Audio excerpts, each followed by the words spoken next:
जय माता दी, जय माँ काली। आज का प्रयोग जो देने जा रहा हूँ वो विंध्यवासिनी माता की साधना का प्रयोग है। पहले भी मैंने दिया होगा शायद वीडियो, पर अब जरा पूरी तरह से जानकारी देने जा रहा हूँ। देखिए, विंध्यवासिनी माता जो है ना, वो माता का, दुर्गा माता काली जी का ही स्वरूप है।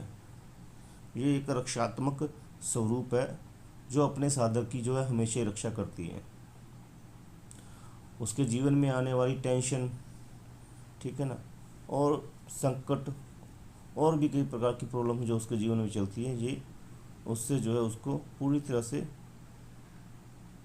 मुक्ति दिलाती है।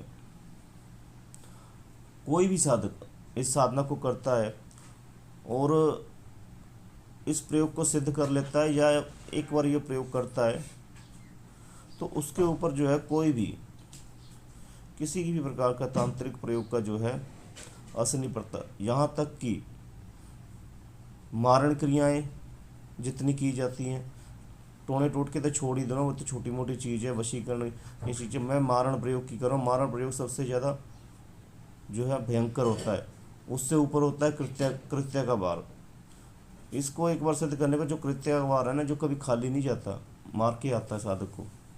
और ज़्यादातर ये उच्च कोटि के तांत्रिकों के लिए जो है वार बना हुआ है कृत्य का, तो वो कृत्य वार भी इससे खाली हो जाता है, असर नहीं पड़ता, कृत्य का वार निष्फल हो जाता है इस साधना से।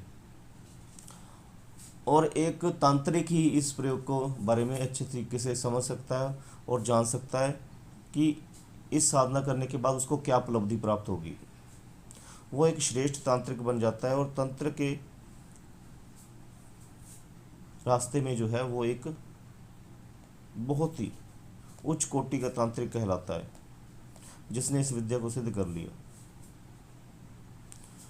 जो साधक होता है उसमें एक अलग प्रकार का जो है ना ओज आ जा, उसके जो चेहरे पर है ना एक अलग प्रकार का ओज आ जाता है, तेजस्विता आ जाती है।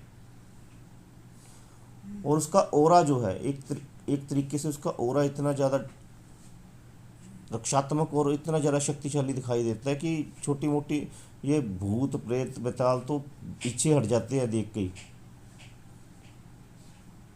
क्योंकि वो ओरा जो होता है विंध्यवासिनी माता का होता है, जो हर पल उसकी रक्षा के रूप में उसके साथ रहता है।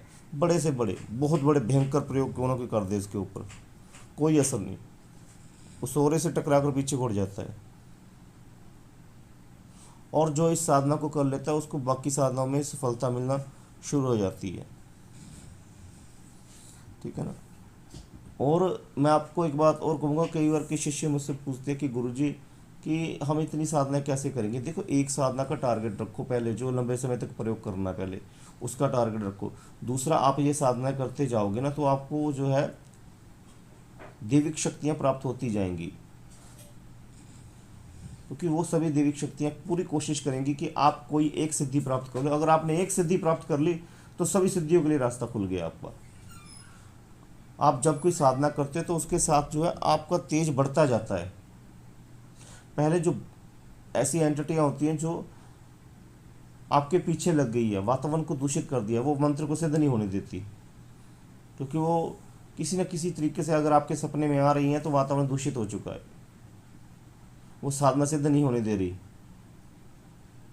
तो आपको ये साधनाएं करते जाना चाहिए, ठीक है ना। और साधना कैसे करनी है, गुरु से पूरी तरह जान ले, गुरु से जुड़कर रहना चाहिए, क्योंकि गुरु ही हर प्रॉब्लम का सोल्यूशन करेगा। आप ऐसे लगे रहोगे तो आपको पता ही नहीं चलेगा कि आप क्या कर रहे हो और किस जाल में आप फंस रहे हो, ठीक है ना। अगर आपको कोई कह दे कि भाई जाइए, आप जो है वृक्ष को जो है काट दे, और आपको जो है एक कुल्हाड़ी और उसमें डालने वाला एक डंडा वो पकड़ा दे और कहे काट दे, तो आपको जब पता ही नहीं है कि पहले काटना कैसे है, पहले भाई उस कुल्हाड़ी को उसके अंदर लकड़ी जो है ठोकी जाएगी और उसके बाद जो है वृक्ष कहाँ से काटना है। एकदम से नीचे से काटोगे तो गिर जाएगा पूरा वृक्ष, धीरे धीरे उसके पहले जो टहनियाँ वो काटनी पड़ेंगी, ठीक है ना। तो ये सब गुरु ही बताता है। गुरु का ज्ञान जो है अलग होता है, तो गुरु से जुड़कर साधना करें। जरूरी नहीं आप मेरे से जुड़कर साधना करें, आपने जिस भी गुरु को धारण कर रखा है उससे जुड़कर साधना करें। उससे पूछते रहे कि गुरु जी ये हो रहा है, ये हो रहा है, सपने मतलब जो भी वो आपसे पूछ रहा है उसका आप जवाब दें, और जो आपके साथ घटित हो रहा है वो आप अपने गुरु को बताएं, ताकि वो उसका जो है सोल्यूशन निकाल सके। और आपको लगता है कई बार कि साधना के पास पहुंच गए हो आप और सिद्धि मिलने वाली है, पर ऐसा नहीं होता। कई बार क्या होता है, भूत प्रेत ही रूप धारण कर करके जो है आपको भ्रम फैलाते हैं। अब उनको इस चीज़ से दूर करने के लिए गुरु ही एक ऐसा मार्ग है जो बता सकता है कि ये जो है आप जो कर रहे हो वो शक्ति नहीं है, ये कोई और शक्ति है जो आपकी साधना को दूषित कर रही है, आपको सिद्धि मिलने से रोक रही है। ठीक है ना। तो गुरु से देख रेख में साधना करें। चलिए मैं आपको एक मंत्र बता देता हूँ, उसके बाद विद्यावासिनी देवी का पूरा मंत्र नहीं बताऊँगा, छोटी मंत्र बताऊँगा, ताकि कोई ऐसी प्रकार में साधना न करके अपने आप को कोई किसी प्रकार का नुकसान न करे। जितनी साधना उग्र होती है उतना ही उसके गलत तरीके से करने से बैड इफेक्ट आ सकता है आपके ऊपर। मंत्र सुन लीजिए। ओम विद्यावासिने नमः नमः। इसमें मंत्र भी थोड़ा सा हाइड किया हुआ और यंत्र को भी रोका हुआ है। वो इसलिए क्योंकि जब आप साधना करने बैठ जाते हो ना, तो आपको यही नहीं पता होता कि साधना करनी कैसी है और साधना का फल कैसे प्राप्त होगा, कुछ भी नहीं पता होता, बस ऐसे ही बैठ जाते हैं। इसीलिए जो ये चीज़ें हाइड की जाती है। जिसने करनी है व्हाट्सएप से जुड़कर कर ले, हमारे मार्गदर्शन में करनी है तो दीक्षित होकर कर ले। अगर उसका गुरु धारण कर रखा है तो हमसे साधना लेकर भी वो साधना कर सकता है। ठीक है ना। नवरात्रि आ रहे हैं, नवरात्रि से पहले जो है हवन क्रिया करवा लें और साधना जरूर करें और अपने आप को सफल बनाए साधनाओं में सिद्ध होने के लिए। ठीक है ना। और नवरात्रि बड़ी मुश्किल से आती है, तो जो नवरात्रि अष्टमी की रात, दशहरे की रात, दिवाली की रात को साधना जरूर करें, ये मौका जाने ना दे। ठीक है ना।